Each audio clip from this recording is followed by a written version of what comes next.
Salam. Que la paix de Dieu soit sur vous. Soyez les bienvenus avec le professeur Waka Hamid sur sa chaîne éducative Waka Électronique. Avant tout, que la paix et la bénédiction de Dieu soient sur notre prophète et messager Mohammed ibn Abdillah, la création la plus honorable de Dieu. De nouveau, soyez les bienvenus.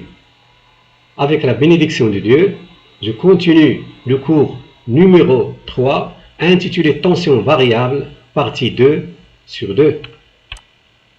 3. Tension électrique variable. 3.1. Quelques définitions. 3.1.1. Tension électrique périodique. Une tension électrique périodique UT est une tension qui reprend la même valeur à intervalles de temps égaux. On a ici un exemple de tension électrique périodique. 3.1.2. Tension électrique bidirectionnelle. Une tension électrique bidirectionnelle UT est une tension qui est tantôt positive, tantôt négative. On a ici un exemple de tension électrique bidirectionnelle. 3.1.3. Tension électrique alternative. Une tension électrique alternative UT est une tension dont la courbe est constituée d'alternance positive puis négative. On a ici un exemple de tension électrique alternative. Alternance positive, alternance négative, alternance positive, alternance négative, alternance positive. Une tension électrique alternative est une tension dont la valeur moyenne est nulle. 3.1.4. Différentes formes de tension et courant variables. On a ici une tension sinusoïdale, une tension carrée ou rectangulaire, une tension triangulaire, une tension en dents de scie, une autre forme de dents de scie, une tension quelconque non périodique. 3.1.5. Tension électrique alternative sinusoïdale.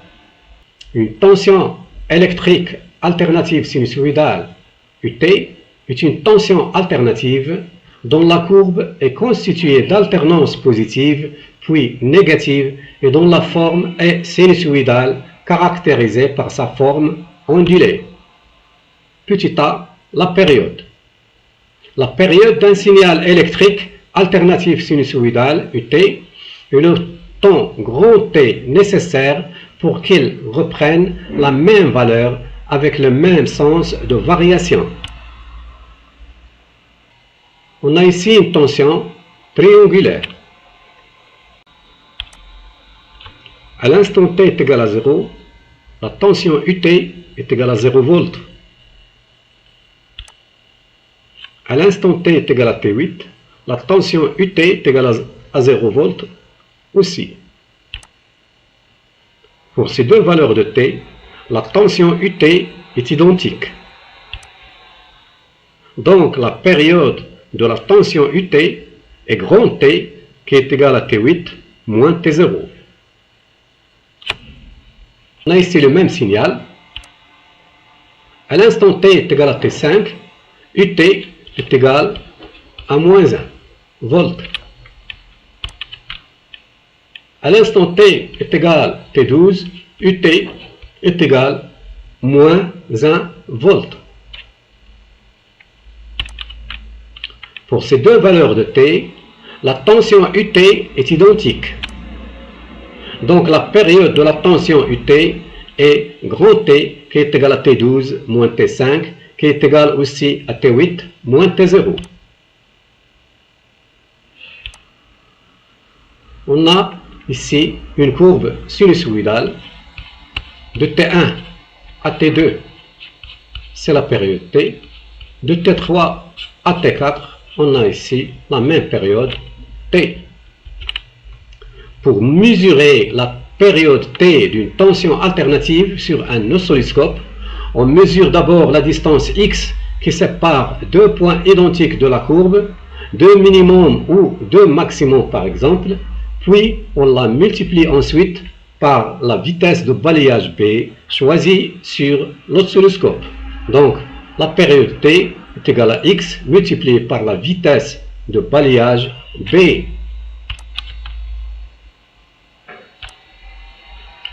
Petit b, la fréquence. La fréquence f d'un signal électrique alternatif sinusoïdal ut est le nombre de répétitions du signal identique à lui-même par unité de temps, c'est-à-dire le nombre de périodes par seconde. La fréquence est l'inverse de la période, soit f est égal à 1 sur grand T, avec f en Hertz et grand T en secondes.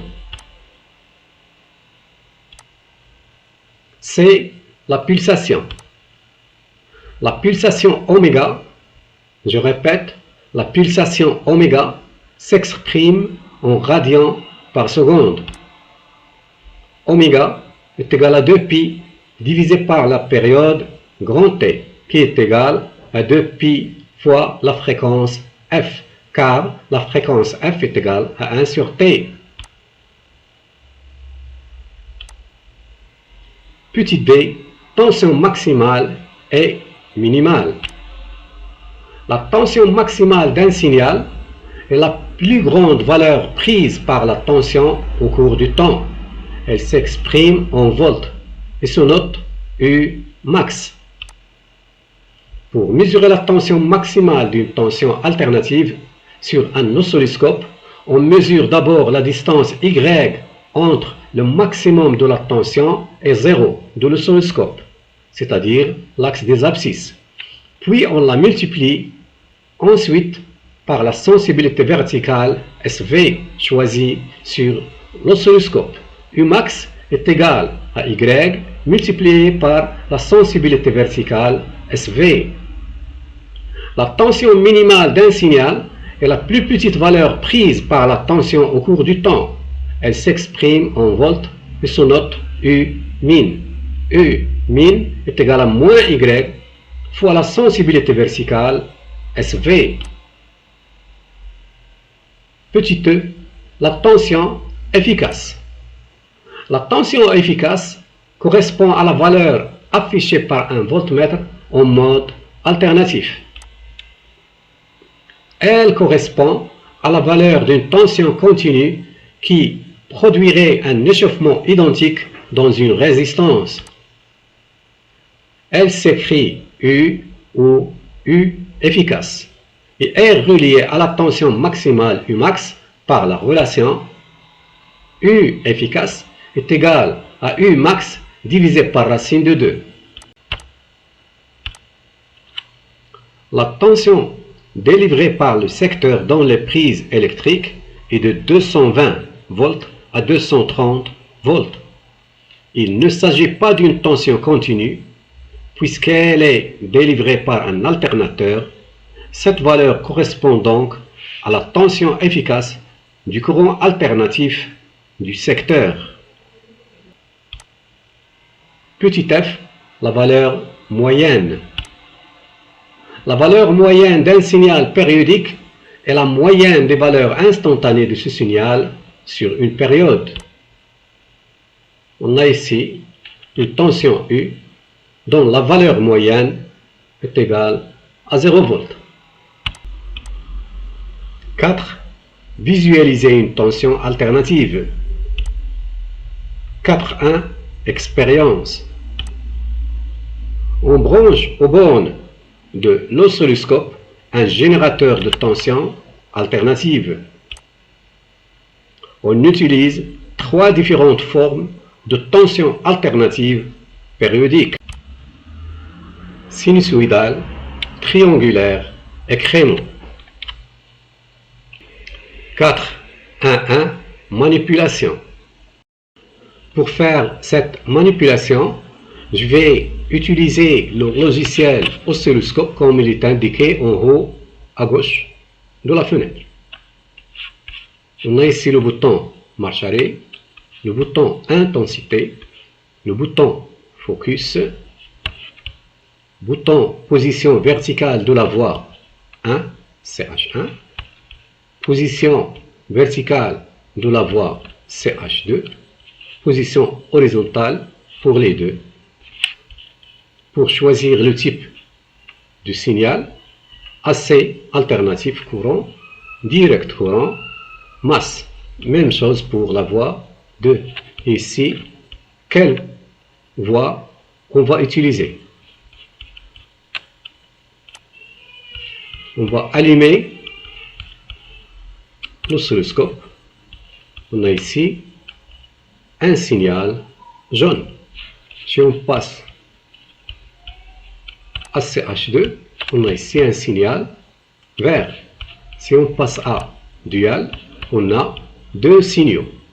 Un jaune, deux vert. Je vais revenir à la voix 1. On a ici un signal jaune.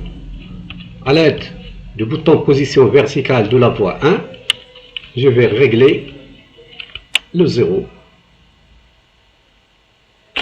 À l'aide du bouton position horizontale, je vais agrandir la ligne pour qu'elle occupe tout l'écran.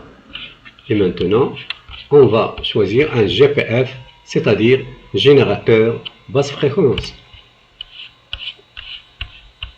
Le bouton marche arrêt, gamme de fréquences 1 Hz, 10 Hz, 100 Hz, 1 kHz, 10 kHz, 100 kHz.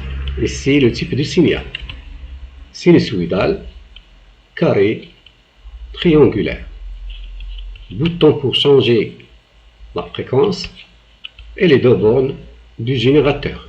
On va relier le COM, c'est-à-dire le commun, avec le commun, la deuxième borne avec la voix 1.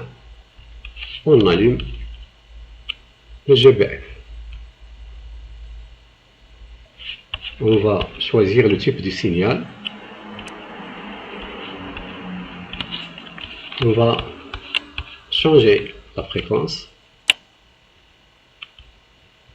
On a ici une sinusoïde.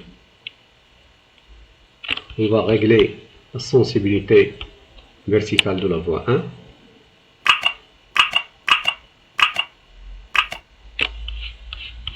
Avec le bouton niveau, je change l'amplitude du signal. On a ici l'alternance positive, ici l'alternance négative, ici l'alternance positive. Et maintenant, je vais choisir un signal carré. À l'aide du bouton symétrie, je change l'allure du signal.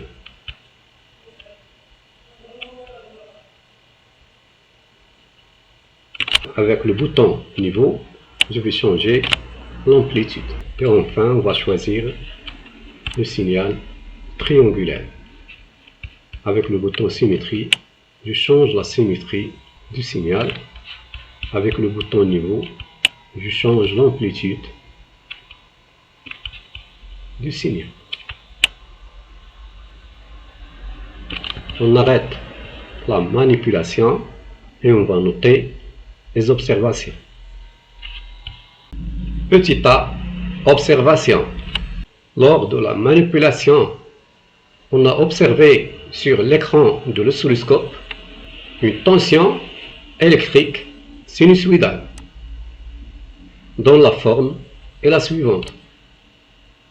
Puis on a observé une tension en forme de créneau ou carré dont la forme est la suivante.